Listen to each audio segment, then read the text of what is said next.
Good evening, everyone. I am Beverly Francis Gibson, CEO of Together Women Rise. I want to thank you for joining us for our annual Giving Tuesday webinar. Our topic this evening is leveraging your gifts to Together Women Rise. Before I introduce our speaker for the evening, I want to just share with you, I hope that you've seen or you've received your dish, but we announced that we are matching gifts through December 13th through our Giving Tuesday match. And this year we have $95,000 that will be matched to any donations that are made over the next 2 weeks. So we invite you to donate to Together Women Rise. And if you've already given, we want to thank you for your donation to support the work of our amazing organization.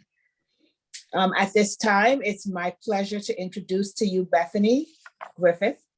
She's a financial advisor with Abacus Planning Group, and she graduated magna cum laude from the University of South Carolina and has been working for Abacus since 2007.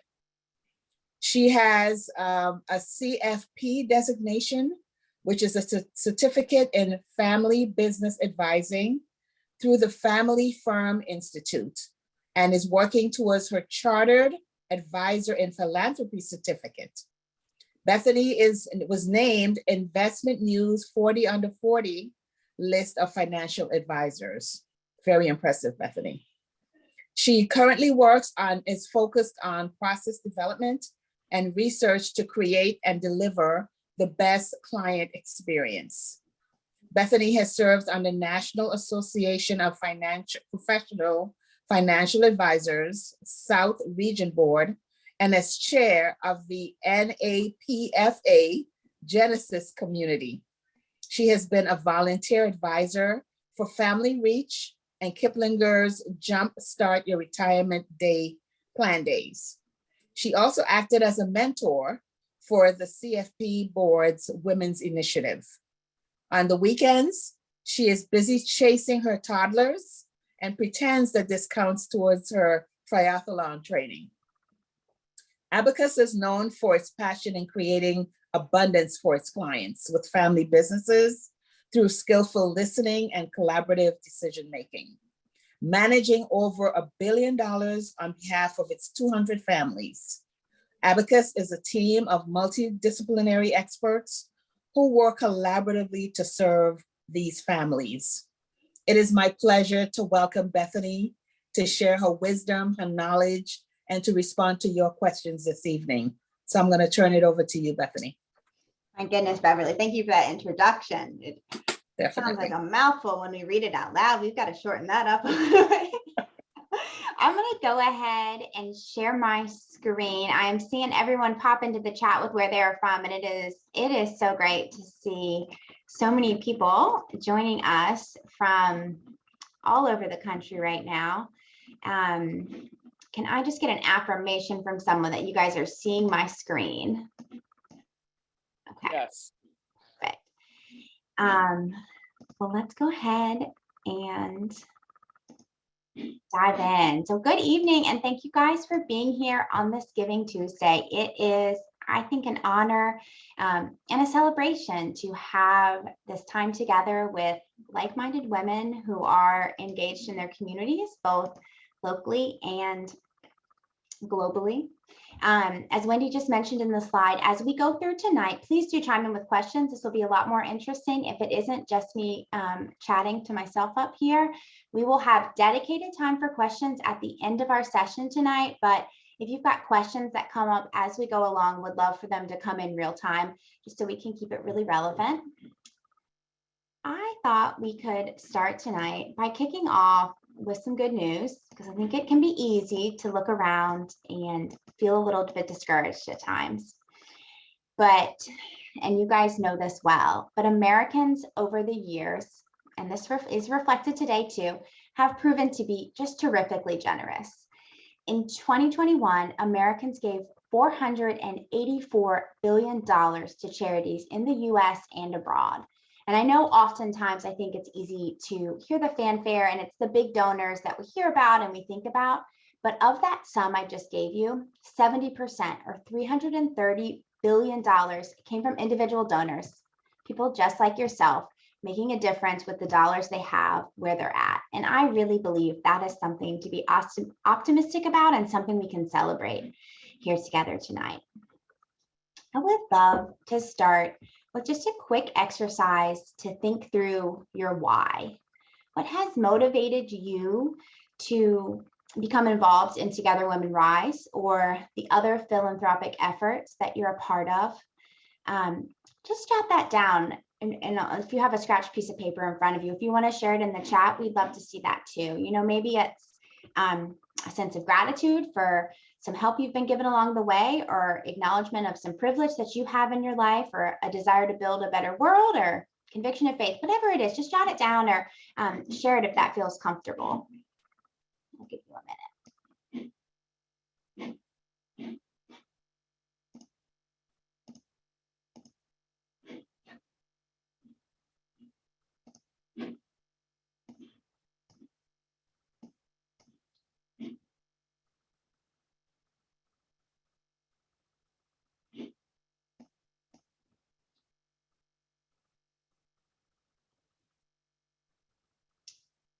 Your why, whatever it is you jot down, or maybe you're still working through right now, the reason your why is so important is because the reality is we can learn about the tax benefits or, you know, the sexy planning things that we can do. But what we are really looking to understand, and our goal here tonight, is to understand and make us a plan for how we can put our dollars to the best use to create the greatest impact in our world for whatever that why is. So I just want us to have that frame as we go into this conversation. I think it it feels, I think at times, a little bit funny to get caught up on the smartest tax plan or the best financial strategy for making gifts, because maybe it doesn't feel in the spirit of things. But the frame that I bring to it is, what is the smartest way that we can do this that creates the most dollars and the greatest impact that can go out into the world? So I like that kind of as a starting place. I'm seeing a couple whys added to the chat. I love that. Thanks, guys.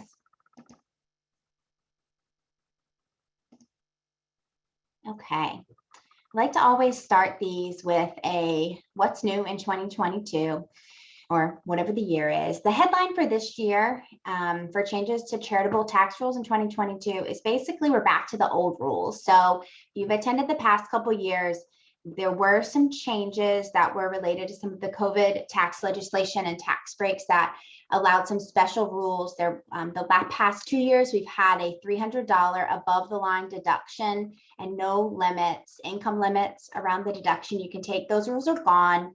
They did not reinstate them for this year, and we have no reason to think that that would happen at this point.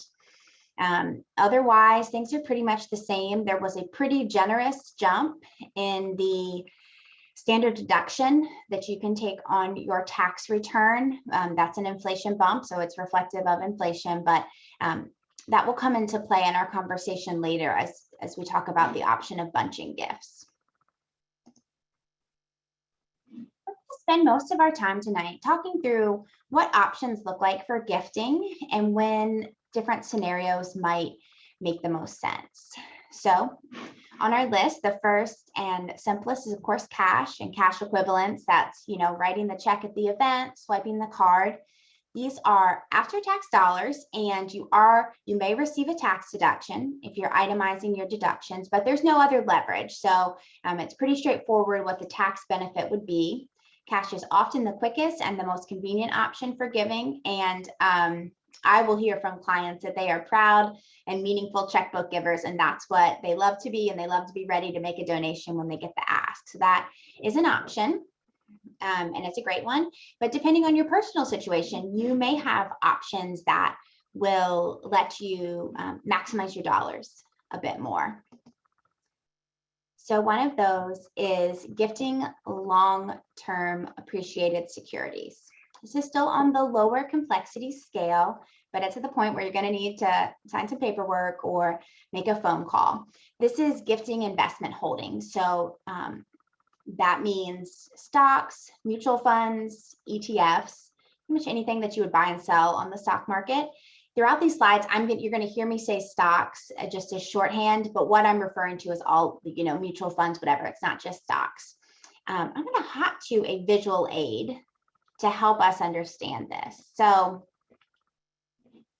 the most important thing to remember if you're thinking about gifting investment holdings is that you must gift the holding as is. So you're actually gifting the stock. If you sell the holding and then you donate the cash from the sale, you have lost that extra tax benefit. So let's look at what that benefit looks like here. So if you have, let's say, 5 years ago, you bought some ABC stock for $20,000. And today that investment is worth $50,000. It's a great investment. It's a good run. You have in that price $30,000, the appreciated amount of capital gains. And if you sell the stock, and let's assume that you are in a higher tax rate, so you're going to pay a 15% tax on that gains of $30,000.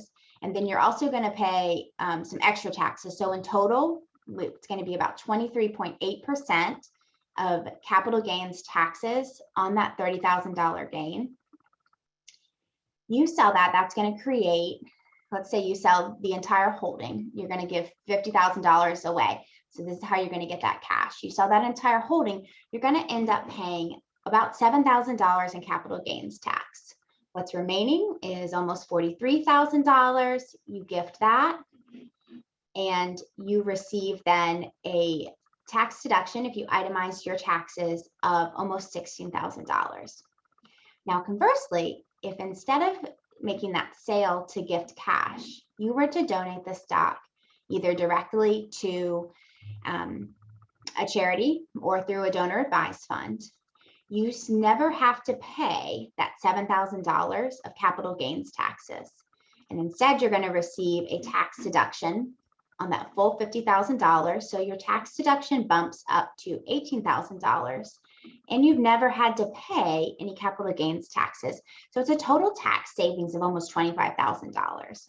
This is a really nice option for investors who have charitable goals and they have some appreciated stock, because you're basically swapping capital gains into charitable gains and charitable gifts. Let's talk about when it might make sense to do this. So if you're someone that has investment holdings and you're looking to give, it's always something to consider, but there's specific times when it can be particularly appealing. Rebalancing your portfolio. So rebalancing involves selling investments that have done well and are now a greater percentage of your portfolio than you were planning for them to be, and then using the proceeds of those sales to purchase allocations that are not as represented. So it's just a way of diversifying your portfolio. If that's a goal of yours, you might choose to do a partial gift of some of those appreciated stocks and a partial sale, and that's a way to reduce the tax impact and make some gifts. Another situation where gifting stocks can be appealing is if you have a concentrated holding in a single stock and you're looking to, again, diversify what your investment plan looks like. That might be something that every year you say, you're going to use that to do your X dollar gifts, $10,000 gifts, you sell $10,000 or you gift $10,000 worth of that stock each year. And that's just a way of paring down that holding. Sometimes we work with clients who have a stock that maybe their granddad gave them, or it was special because it was their husband's company, and they want to be able to continue holding that stock because it feels special to them. And we get that. And one option that can make sense is to gift the original stock that you have and then purchase back that same investment. But essentially what you're doing is resetting your tax basis and permanently avoiding the capital gains. So there's some different options that you can consider when you're looking to diversify your portfolio and think about these gifts as well. And keep in mind, you are only able to deduct gifts of investment properties up to 30% of your adjusted gross income. But if your gift exceeds that amount, so if you give away more than 30, you make $100,000, you can deduct up to $30,000 of gifts that year. You can carry forward the unused gift deduction for 5 more years. So it's not, if you exceed that income limit, you can use it in future years. I'm going to take a big breath right now and pause just because in case there's any questions that are getting typed in, I'll just move a little bit slowly at this point.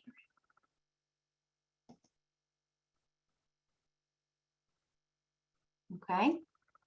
I've got good news for our 70 plus club. If you are 70 and a half or older, and you have a retirement account, so an individual retirement account, also known as an IRA, you have a unique giving opportunity where you can actually give up to $100,000 out of that account each year tax-free if you give it directly to charities.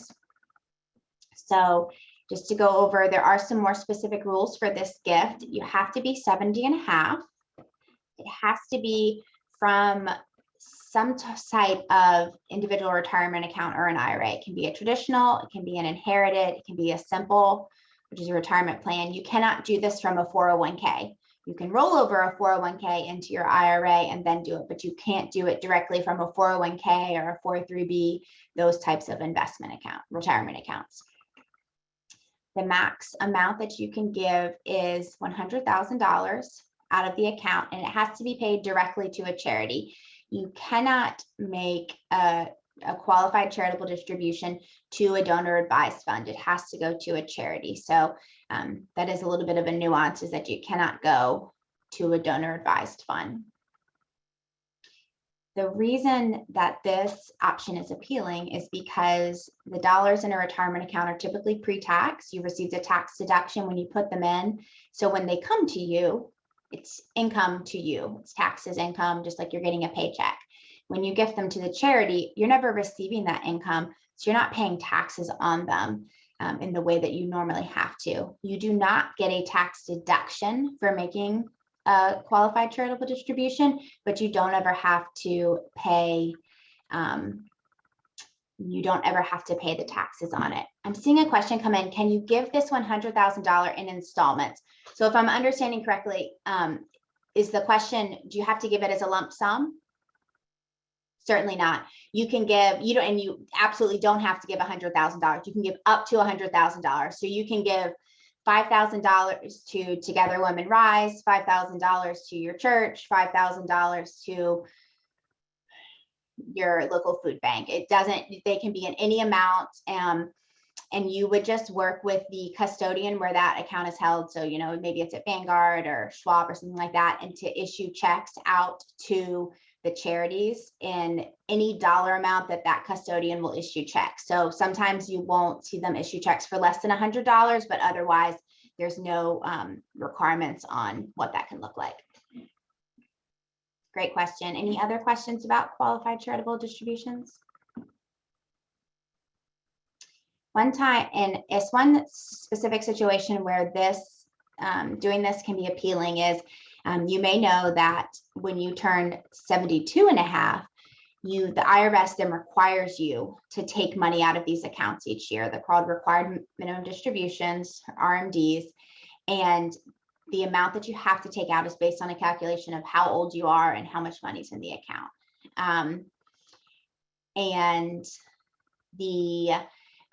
That money is going to be income to you. So if you were looking to reduce what those dollars that you were forced to take when you turn 70 and a half, this is an option. Question from Diane, QCDs to 501c3 organizations, not C4. I believe that is the case, Diane, but let me confirm that and circle back to you guys tomorrow. I can just send that. Anything that I'm not 100% sure on, I will just confirm that, and we can send an update with some resources out tomorrow through Wendy, but I believe that is the case. They're only going to 501c3s.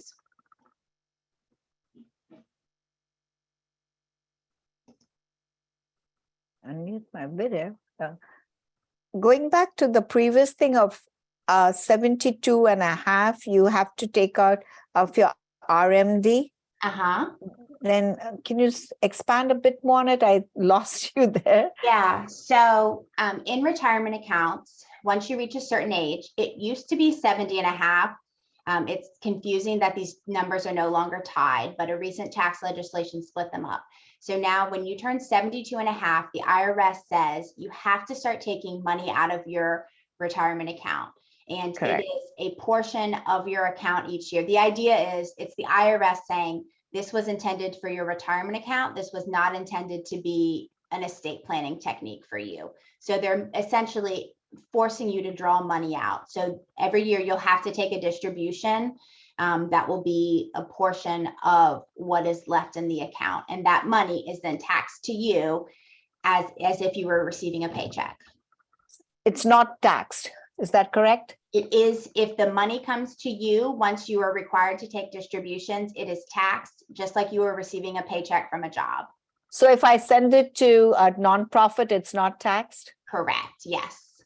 Okay. Or no, but if you receive the money from your IRA and then you write a check to a nonprofit, that is, you would still pay taxes on it. It has to go directly. You have to send it from the account directly to the nonprofit. From directly. Okay. Thank you. Yes, absolutely. Let me just caution one other thing, that there are some custodians, the custodian is the place where the account is held, that will allow you to have a checkbook on an IRA account. That feels a little bit risky to me. If you are going to be personally writing the checks as opposed to having the bank or Schwab or Morgan Stanley issue the checks, you just want to keep up that the charity is receiving them and cashing them, because you can run into some problems with that. So just keep good records if you're personally managing that, as opposed to, Morgan Stanley is sending the checks directly to Planned Parenthood, for example. Okay. Great questions, guys. For a donor advised fund, so a DAF or a donor advised fund is a charitable account that you can use to gift cash or investments, or even some more complicated assets like business holdings. We won't get into that today, but if you are in a small business world, you can kind of put a bookmark there as something that you might want to talk to your advisor about. The way a donor advised account works is you receive an immediate tax deduction. So not immediate as in today, but immediate as in a tax deduction for this year. And then you have an unlimited time horizon for making grants out to the charities. So you might remember earlier in the presentation, I mentioned that the standard deduction has gone up again. So for a single person, it's almost $13,000. For a married person, it's almost $26,000. That means in order for it to make sense for you to itemize your deductions, the combination of all your deductions, so those are things like healthcare expenses if they're very high, charitable deductions, mortgage interest, those have to be greater than the standard deduction in order for there to be a benefit for you to itemize. And when this tax change happened, when the standard deduction went up so much, it was in 2017.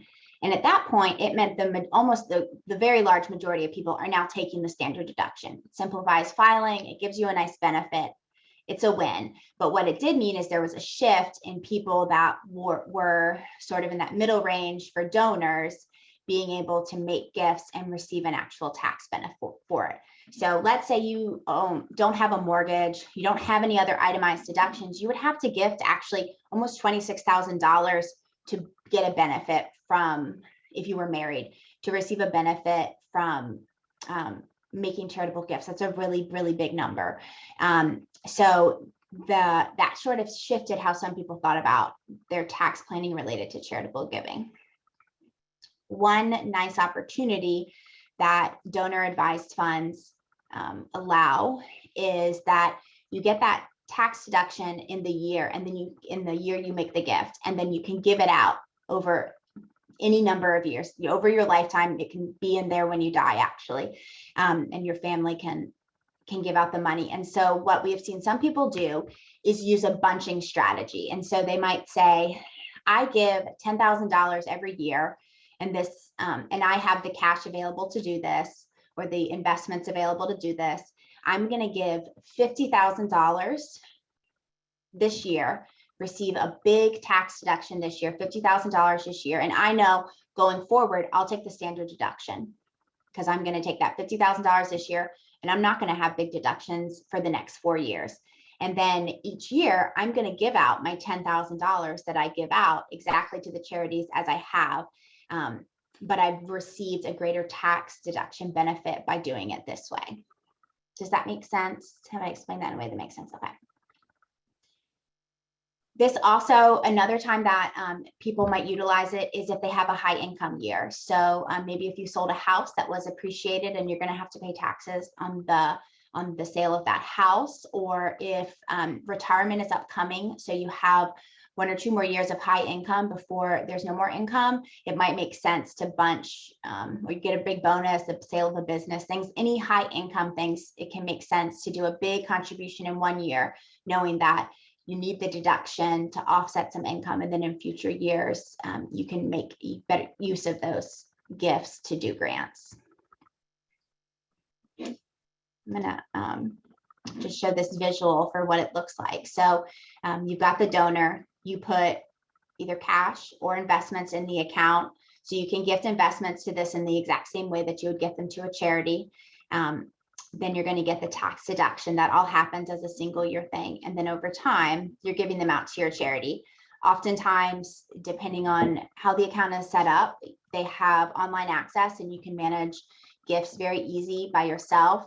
There's big players in this space, Fidelity, Charitable, Schwab, Vanguard. They have really nice online platforms and good options for both managing your account, and if you want to put the money in there and keep it and invest it long term to give over, a longer period of time, that's available. Another option is oftentimes you will see local community foundations will offer donor advised funds through them that you can do.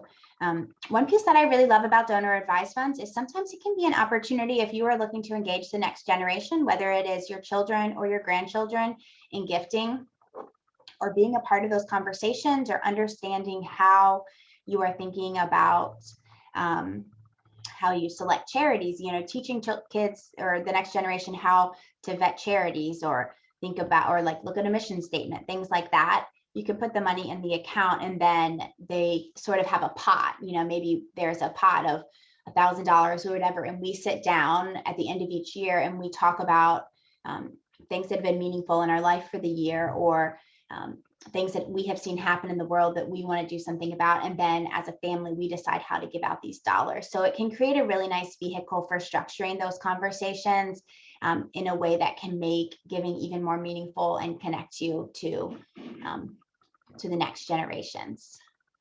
I'm seeing a question from Pam. I'm going to circle back to this. For RMDs, does the percent you have to take out change if you have a younger working spouse who won't retire for 8 to 10 years? So who your beneficiary is does change the calculation for how much you have to take out. But I am not remembering exactly how it comes into play. There is like a specific year, a range of time of how much younger that person would be.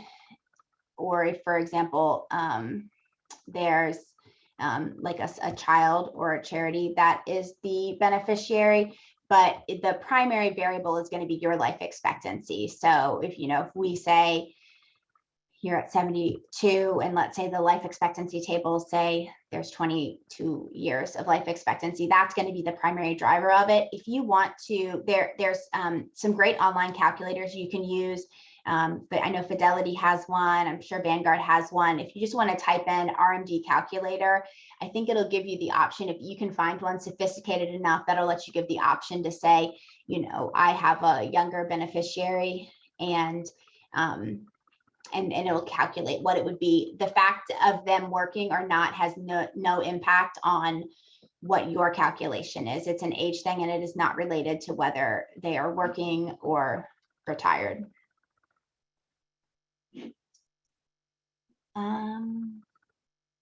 Well, let me circle back to when we are thinking about options and what option might be best for your situation, and thinking through whether a qualified charitable distribution, which is that option to do through your retirement account, or doing a donor advised fund might be a better option. It's pretty nuanced, and this is something that you might want to discuss with a financial or a tax advisor who knows your very specific situation. But as a general rule, if you have investments with a very low tax basis, gifting those investments directly, either to a donor advised fund or directly to a charity, is probably going to provide you with the most after-tax benefit. But there's a couple of situations where QCDs, the distributions from your IRAs, are really appealing. And those are if you have hit the limit for what you are able to deduct from your income. So if you're over that 30% of your income, you can do QCDs. And the other time QCDs are great is if the amount that you're giving is not an amount that you would be able to itemize and deduct, then the QCD, with the qualified charitable distribution from the IRA, still gives you a great alternative for getting a tax benefit without having to get over that hump of what the standard deduction is. So if you're not itemizing, the QCDs are a really nice option.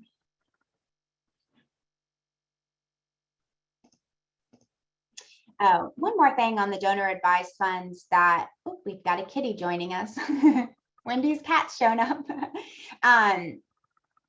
Another benefit of the donor advised funds when we're thinking about gifting investment holdings like stocks is it can be a burden, an administrative burden for smaller charities that maybe don't have as much administrative support or as savvy as technology set up to manage receiving stock gifts.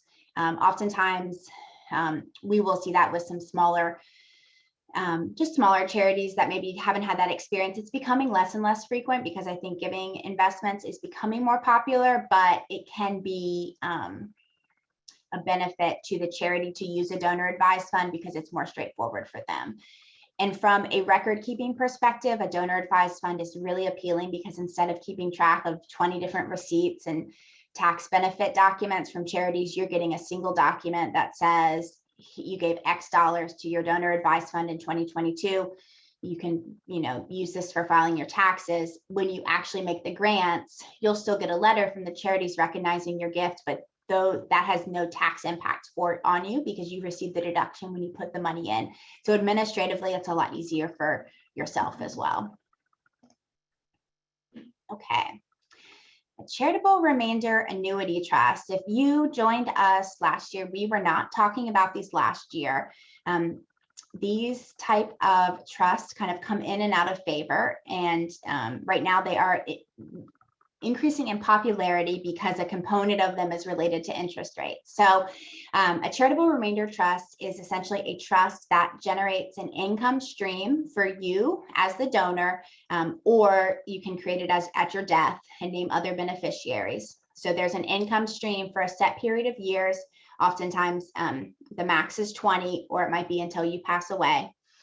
And then you receive the income during your, okay, I'm going to take a pause on this and answer a couple donor advised fund questions. Sorry. So don't donor advised funds charge a fee? Yes. So it's similar to having a brokerage account where you would be charged annual fees. You are going to see some fees. There's some reasonably low cost options. Vanguard is a couple that I mentioned. I know Vanguard, Fidelity, and Schwab are pretty low cost. Vanguard is probably, I think the last time I researched, the lowest cost, but there are going to be fees associated with that, just being managed on a platform like that. And donor advised funds can be used to donate to several charities. Yes. So if once you put money in the donor advised fund, you then make grants out however you choose to. So you put a lump sum in, and then you can grant out to any number of charities that you want over any amount of time. So there's no limitations on the number of charities. They do have to be, approved charities, and they will vet to make sure that that these are going to legitimate charities. But yes, there's no limit to the number of charities you can give to. Let me pause for just a minute and see if there's any other donor advised fund questions before we move on.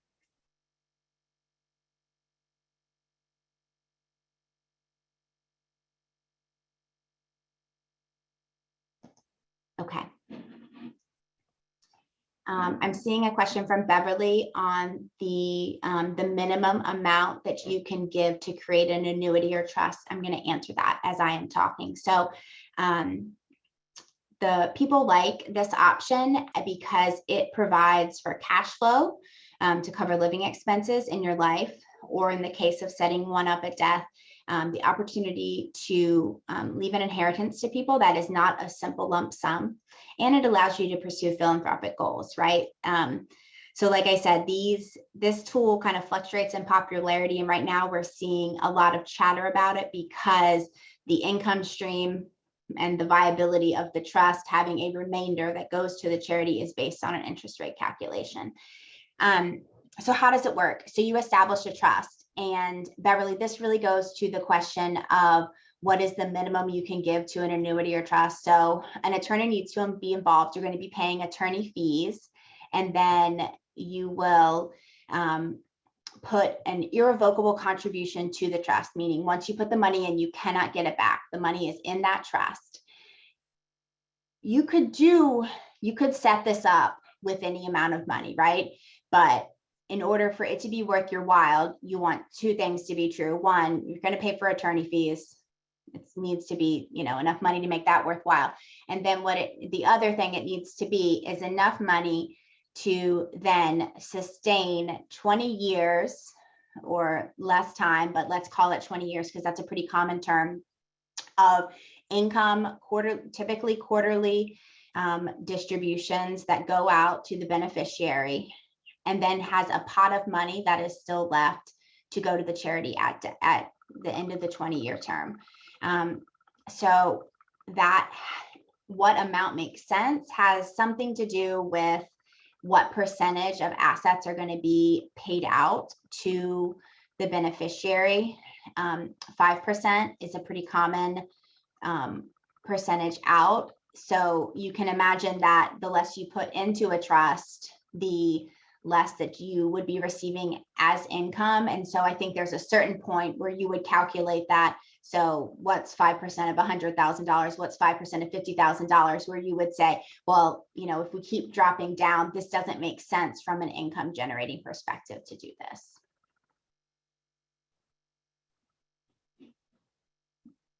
Any other questions around the reason you're seeing on the slide the split of charitable remainder annuity and unit trust? There's two different types of remainder trust. An annuity trust just distributes a fixed amount every year, like an annuity, like you would think of it, and you can't add additional amounts to it. With a unit trust, it distributes a fixed percentage based on the balance of trust assets, and you can add money back into the account. So let's say there's some sort of windfall, or you decide you want to put more money in. If you have a unit trust, 5 years into the process, you can put another $15,000 in it, and the money that's the income distributions coming out are 5% of the balance. And so that the income distribution is going to be increased. You receive a tax deduction for a calculation based on what you put in it. So you make a contribution to the trust. The IRS says, okay, so this is what our assumed calculation is of, we were going to pay out interest. This is the term of the trust. It's going to last for 20 years. There's going to be all this income coming out of it. In 20 years, we think there's going to be X dollars left for the charity. And that's what the tax deduction is. So it's an estimate. Do the beneficiaries pay taxes on the gift? So if you set this up so that at your death, a trust is created and you name your two children to receive the income from it, the income is not taxed to them as income. Does that make so the beneficiaries are not going to be paying taxes when they receive the income from the stream. And then of course the charities are not paying taxes either. If I pass away before the trust is entirely distributed. Okay, so typically if you set up I believe you can set it up with a remainder beneficiary, like a secondary beneficiary, but the majority of them, depending on the age that you were to set them up. If you are a young person looking to set one up, the calculation is probably only going to make sense to set it up for a 20-year time frame. Oftentimes set up during life, you will see them set up to expire at death. And so in that case, you might name, if it expires at death, then the money stops going to you as the beneficiary and goes to the charities. If you have set up a secondary beneficiary, so you said this trust will run for 20 years and my daughter is my secondary beneficiary, you pass away at year 15 and then your daughter receives 5 years of income before at year 20, it still goes to the trust.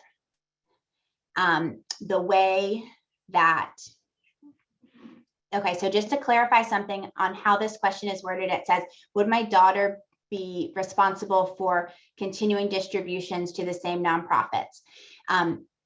While you are alive, so the answer is no, but what I want to clarify is the trust document identifies these are, whatever, they can be any number of charities, but let's just say we're leaving 100% of it to Together Women Rise.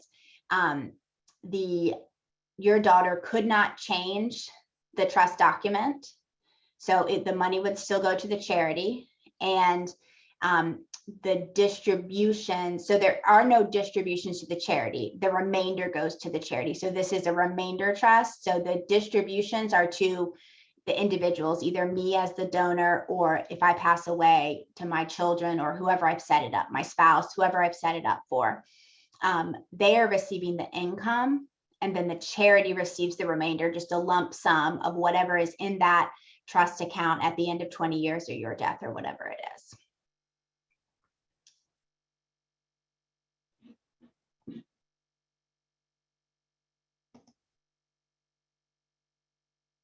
Now that we've talked about a lot of exciting stuff, we'll just go ahead and transition to death. So legacy planning is actually, I think it's been interesting to see the shifts just in the amount of time that I have been doing this. I have seen much more of a shift to people being interested in giving during their lifetime and having these conversations and making plans during their lifetime, and still having plans at death, but much more of a shift to lifetime giving. There is a crude terminology that is used of giving from a warm hand or a cold hand. And so there is nothing wrong with either option. I think there are great merits with both option, but it just matters, how you're thinking about your planning and what your situation is. Gifts at death can be structured in different ways. So beneficiary designation is a common and a straightforward option for leaving money to charity. One thing that is really appealing about beneficiary designations is it doesn't involve an attorney writing a will or any other documents. You can change them just as often as you are up to updating a form online. So you can change your mind. You can split. If you have an IRA, you can leave it to, any number. You can say 20% to X charity, 20% to Y charity, 60% to my son. So you have a lot of flexibility in splitting up the money that way. The other appealing piece is that these are similar to what we talked about with qualified charitable distributions. These are pre-tax dollars that would be taxable income to your beneficiaries. So there was a question earlier about would the annuity dollars be taxable to beneficiaries?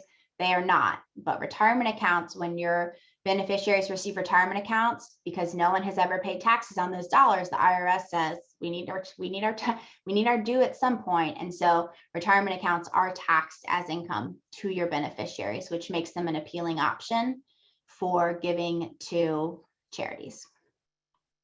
The charitable remainder trust that we just talked about. One instance that I see this being used with families is because it leaves an option for including someone in an inheritance where maybe having some guardrails around those assets feels good. So instead of someone receiving a large lump sum at your death, instead they're receiving, income dripped out annually, and create some parameters for making good decisions if maybe that's a concern that you have about someone receiving assets. Consider a tithe or a split with children of the world. So a frame that I have, that I heard a client use at one point is that they thought about their charities as just another one of their children. So they had 3 children and they were initially intending to split everything, just split it 3 ways. And they said, you know what, I want to think about a couple of my favorite charities as my 4th child. And just that was a part of their division. Decisions like that, if it's, broad assets and not just retirement accounts, those have to be made with estate documents. So with a will or with trust documents using an attorney. And then finally, an ethical will. So an ethical will is just a tool for communicating your values and life lessons to loved ones. It can be, there's some great tools online, and I'm almost sure there's one in the resources. And if not, I'll make sure that there is before I send it out. But if you just Google ethical will, there's some great resources online. You'll find, it's kind of journaling with some question prompts of just a meaningful way to share your charitable hopes and values with those still living. It could be a conversation starter that I would really encourage you to think about if you want to go through the exercise of doing it, sitting down with your family or your loved ones while you're living, and sharing some of those answers and responses as part of a conversation you have together.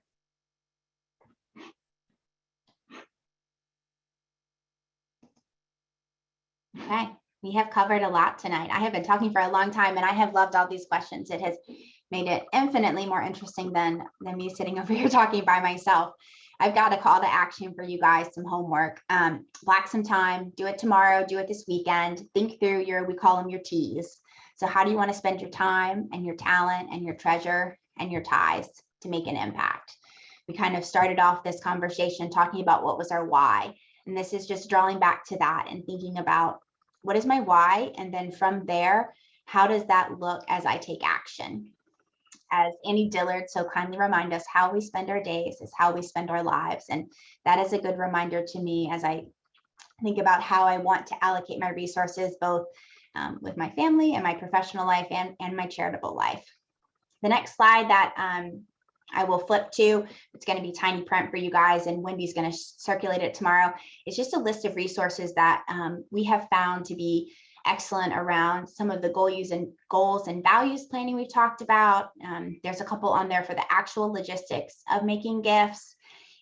There's a couple great resources around raising financially savvy and generous children that I love. So pick a couple of resources off that list, maybe add a couple to your Christmas wish list, or find some to go through and make some actions for yourself from that. And then take some time to collaborate with loved ones, or maybe it's the next generation, or maybe it's your partner, to talk about your vision and values. I have found when I am wanting more focus or clarity around my charitable giving goals, sitting down and talking through what it is that I value and what I would like to see happen with the people I love can be a really clarifying exercise. And then finally, you may need to bring in a professional depending on your situation. Consult with your tax advisors or a financial advisor if you work with someone. If you are planning on, if you heard tonight something and you thought, oh, that sounds like a great idea, and you would like for it to happen this year, next week is the time to take action. If you're considering making gifts of either investment holdings directly to charities or to a donor advised fund, you will need to get moving pretty quickly. Custodians and donor advised funds get very busy, as you can imagine, at this time of year. And so the earlier you can get started on that and get everything going, because it will involve some paperwork, some signatures, that will ensure smooth gift giving, and hopefully you not trying to sign paperwork when you are hosting a holiday dinner for 26 people. This is the resource list. As I said, it is very small, but Wendy's going to circulate that to you guys tomorrow. And I can send out all of my slides. I hope they will be somewhat helpful. It's just a way to jog memory. I'm sure there are some things that that may leave you with some questions if you're just seeing my bullet points. And Wendy can also, I would love Wendy, if you just want to share my email address, if anyone has specific questions, just kind of one-off questions, I'm happy to take some time to answer those over the coming weekend as well. Any questions that you have and you have not yet asked?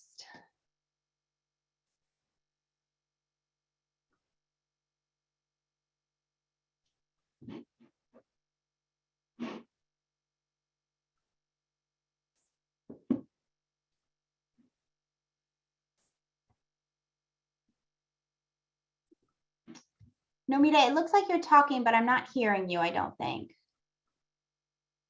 Looks like you might be muted.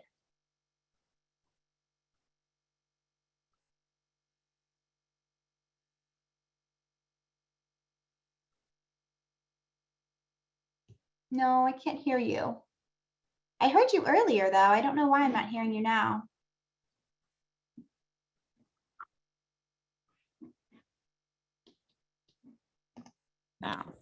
Now I can hear you. Now? Yes, we can hear you now. Anyway, no, I just said thank you very much, and I love the visual. Oh, right I now. love this visual too with all the ladies. Isn't it great? Yeah, it's very So cool. fun. Yeah. Can I copy it for my Together Women Rise tomorrow to send out this thing about the annual appeal? Yes, yes, I'm sure you can. I'll send you guys the slides and you guys can copy it and use these fun ladies for whatever. I'd like it printed on some wrapping paper, actually. Yeah, that'll be cool. Yeah. Well, So will you Bethany, send? yeah, sorry. No, Yeah, no, I said. We're Will gonna you- send the slides to everyone Yeah. from Bethany along with the resource list. But I wanted to thank you, Bethany, for your time, which is very valuable. I think this has been useful. I learned a lot as always when we're talking about financial matters. And I hope that those of you who attended tonight also felt that it was useful and that you gained some knowledge about areas to think about. Thank you all for attending. We will send the slides out tomorrow or in the next day or two. And have a good evening. Yeah. Thank you. Bye, guys. Thanks. I'll hang around here for just a minute in case anyone wants to hop in with a question. But thank you all for coming tonight. I know it's late for some of you guys, and it was great to be here together. And thank you to Wendy and Beverly for having me, and such a lovely organized event. This was very well done. Thank you. Thank you. Thank you. I learned something once again, Oh, Bethany. my picture. Good. The only thing is that I forget about it by the next year. That happens. You just got to keep coming back, Wendy. The good news is you don't have to worry about keeping it for too long in your memory because the IRS keeps changing the rules too. Right. Yes. Yeah, that's kind of unfortunate about the going back to the old rules on the charitable. Yeah, that was, I'm Deductions. sure, I think a lot of charities saw a nice boost from the $300 as we were hearing that from some organizations. But you know, I think it's really nice for me, I didn't know that there were so many options. I'm getting older and I know that I have a plan. I know that I want a plan. I don't have a plan. I know that I plan to give a good part of my estate away, and I have no idea what I'm going to do because I figure I'm not 70 yet. So I'm close. I'm just a year away, but I'm not doing it today. So it's like, why bother finding out now? Because wait until I'm 70, because when I'm 70, that's when I'll use those tax rules, because I know it changes all the time. But it's nice to know that there's so many ways to go, and it depends on the year. There's a few long-term commitments, but a lot of it doesn't have to be. So, Yeah, Susan, you're absolutely right. And I will often see people who, whatever the best gifting decision, it can change from year to year, just depending on their, right. When you're retired, there's a little bit less income variability typically, but if you're in a place where you have a lot of business owners in particular, where there's a good bit of income variability, the best decision for them can really change. So yeah, it's something to think about every year. Right. That was good. It was very good. Okay. Thank you.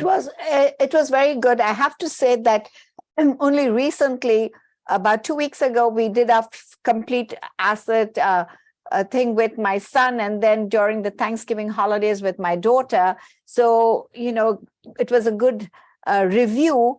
And I have to say the one thing that I learned was about the giving up to 100,000. I think I knew it at the back of the mind, but now it's more inside. And the other thing was that after 72 and a half, you can take out the RMD directly from the account and donate, so you don't pay taxes on it. So you can do that after 72 and a half as well. Right. Yeah. But that's what I'm saying. So that was a real good takeaway. Good. And of course, I never ever heard about an ethical will. So I got to do my research on that subject. It's kind of that really caught my eye and my interest. So Nice to learn that. Yes, thank Right. you. Like it's, always we learn, pick up even one nugget, it goes a long way. So thank you, thank you. Of course. I just want to say, yeah, thank you. I agree with that. I wanted to say, so I have a daughter who very much is very generous. She doesn't have a lot of means. She's still kind of young. She's just a few years out of college, but she's always been close to a lot of nonprofits, and giving is a big part of her thought process, and she gives what she can.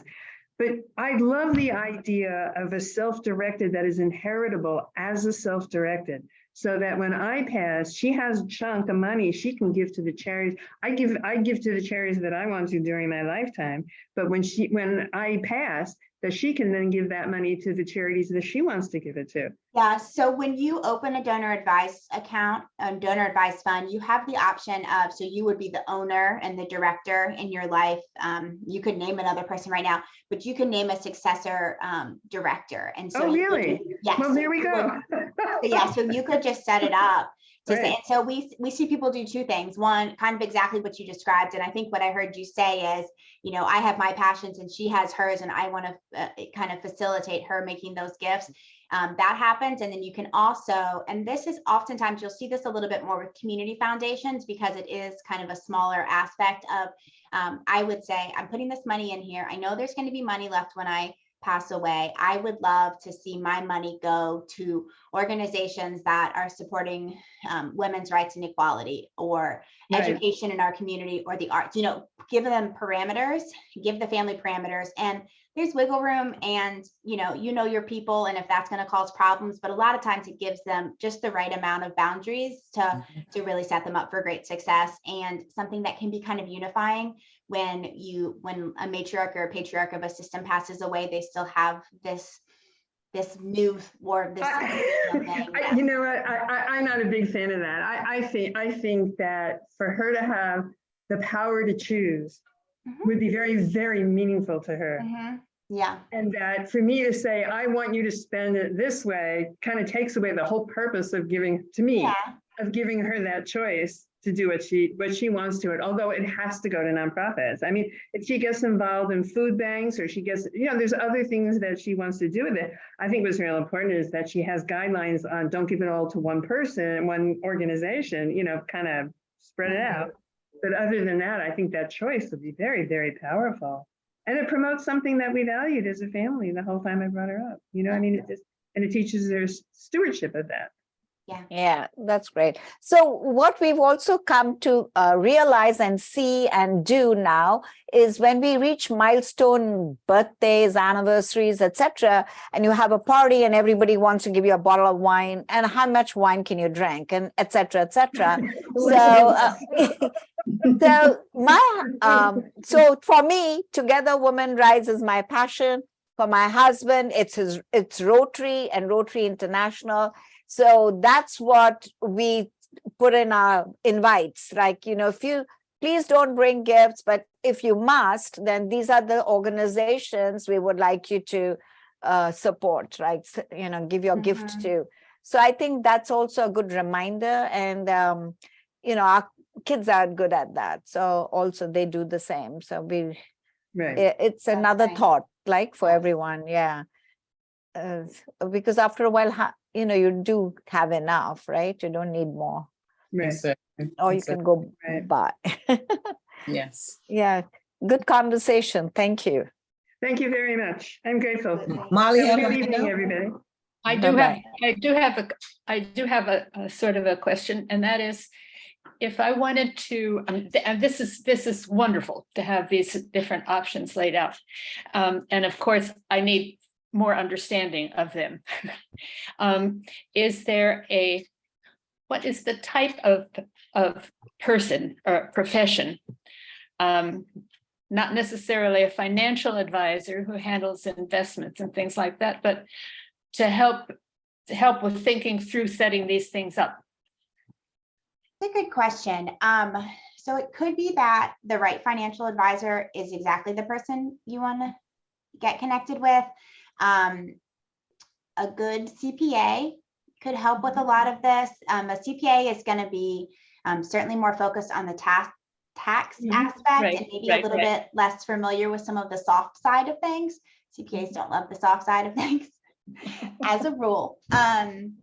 And then, you know, depending on the type of thing what you're looking to do, like, for example, if you're looking to do a trust, you're going to have to engage with an attorney to do that. And a lot of estate attorneys or family attorneys are gonna do Maybe. that. They If do you, estate planning, right? estate, yeah, it's an estate Estate planning attorney planning. should be. Sort of pull in the big picture. Yes, Yeah. yeah. Overall picture. And if you're interested in doing the donor advised funds, either if you go to one of the big names like the Fidelities or the Vanguards, they're going to have people that can walk you through some of these things. If you have a local community foundation, they're probably going to have someone who I hope would be really excellent. I think it depends on the community foundation, but I've seen many excellent team members there that can really help you. If you find the right people, that can be a really good option. Right. Okay, thank you. Thank you all so much. This was wonderful. Thank you. Bethany, happy Thank you. holidays to you and your Thank family. you and to everyone guys. It who was so great to attended. be Thank here you. tonight. Thank Bye, you. guys. Thank you, Bye-bye. everyone. Bye-bye. Good night.